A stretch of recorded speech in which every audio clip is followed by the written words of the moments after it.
जिंतूर पोलिसांची धडाकेबाज कामगिरी, खंडणी आणि चोरी प्रकरणातील आरोपी सेनगावमधून गजाआड। परभणी जिंतूर पोलीस स्टेशनच्या हद्दीत खंडणी आणि चोरीचा गुन्हा करणाऱ्या आरोपीस जिंतूर पोलिसांनी परभणी सायबर विभागाच्या मदतीने हिंगोली जिल्ह्यातील सेनगाव येथून शिताफीने अटक केली आहे। या कारवाईमुळे परिसरात पोलिसांच्या कार्यक्षमतेचे कौतुक होत आहे। काय आहे प्रकरण? शालन संजय हुलगुंडे रा कानड यांनी दिलेल्या फिर्यादीनुसार आरोपी चंदू रामकिसन चव्हाण याने त्यांच्या पतीला जीवे मारण्याची धमकी देऊन 3,50,000 रुपये रोख रक्कम आणि एक मोबाईल जबरदस्तीने चोरून नेला होता। या गंभीर प्रकारानंतर जिंतूर पोलीस स्टेशनमध्ये गुन्हा क्र. 415/2026 दाखल करण्यात आला होता। पोलिसांनी केली धडाकेबाज कारवाई।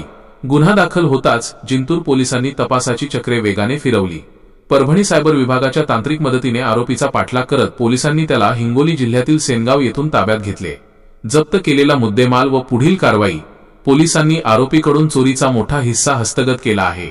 रोख रक्कम 2,18,500 रुपये जप्त। चोरीचा मोबाईल जप्त।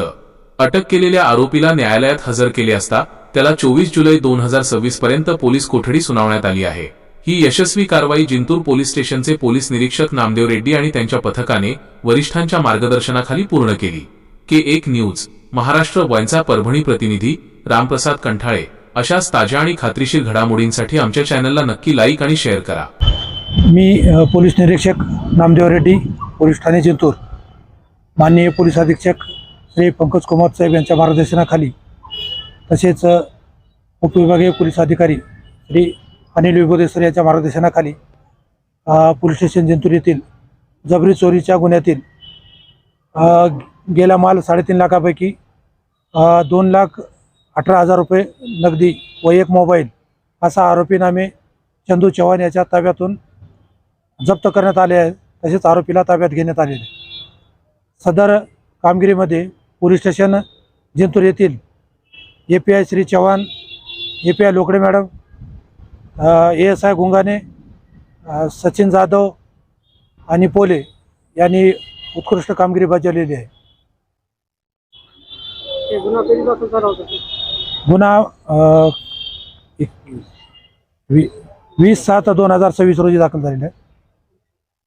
आरोपीला 21 तारखेला आपण 22 तारखेला ताब्यात घेतलेलं आहे। लोकेशन सायबर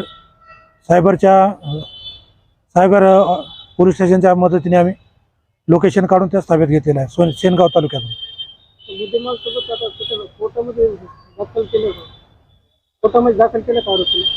कोर्टामध्ये हजर केलं होतं। मान्य न्यायालयाने त्यास 3 दिवस पिशार दिलेलं आहे। काल हजर केलं, 3 दिवस पिशार दिलेलं आहे।